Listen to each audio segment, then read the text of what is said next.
tous et bienvenue à Lago Cuisine. Aujourd'hui, une recette absolument fantastique et d'une simplicité exemplaire, la baguette tradition.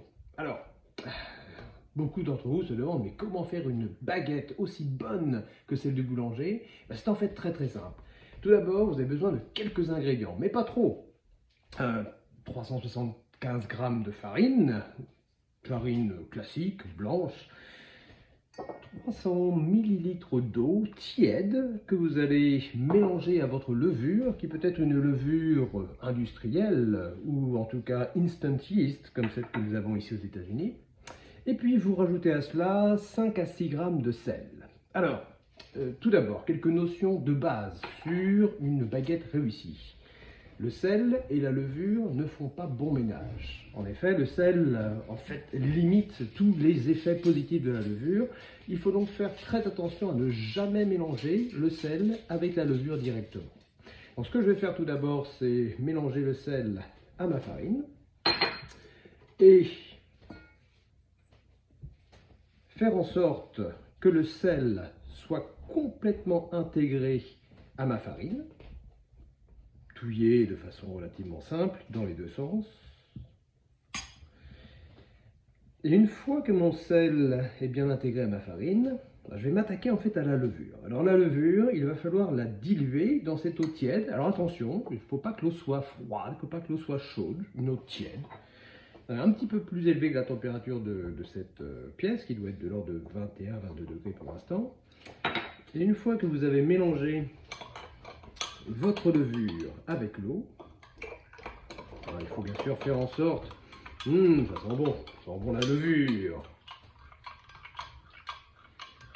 Il faut faire en sorte que votre levure soit la plus diluée possible. Essayez de ne plus avoir de traces particulières de levure dans votre eau tiède.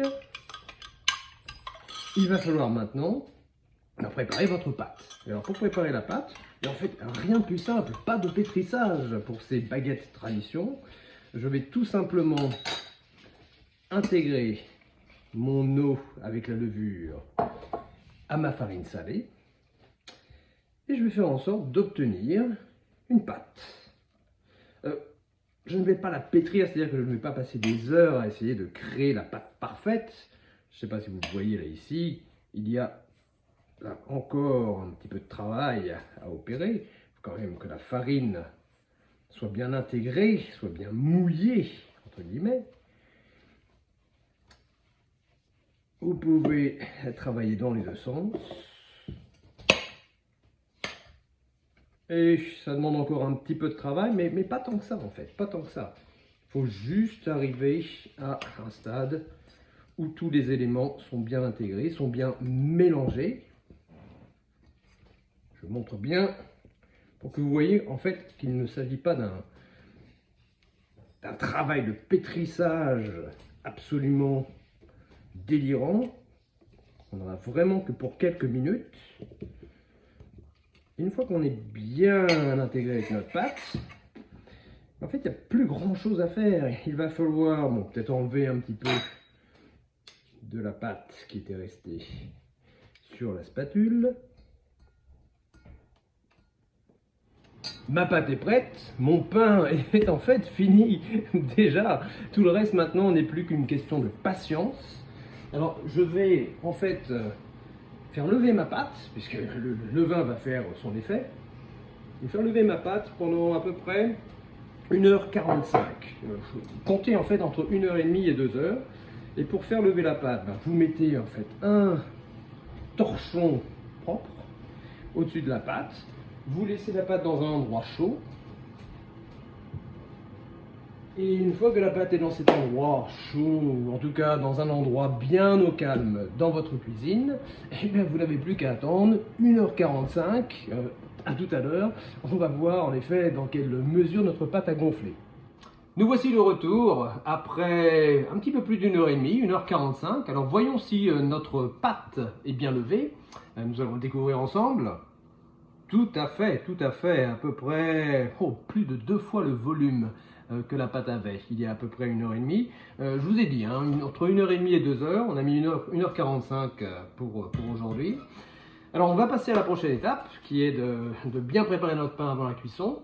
Préparation de la cuisson veut dire aussi préparation du four. Il va falloir faire monter la température du four à 480 degrés Fahrenheit ou 250 degrés Celsius.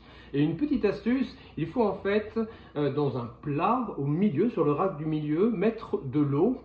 Et cette eau va en fait servir lors de la cuisson de votre pain. Donc très important de mettre en fait sur le rack de milieu, dans un plat, de l'eau qui va monter à ébullition au fur et à mesure que votre four monte en température.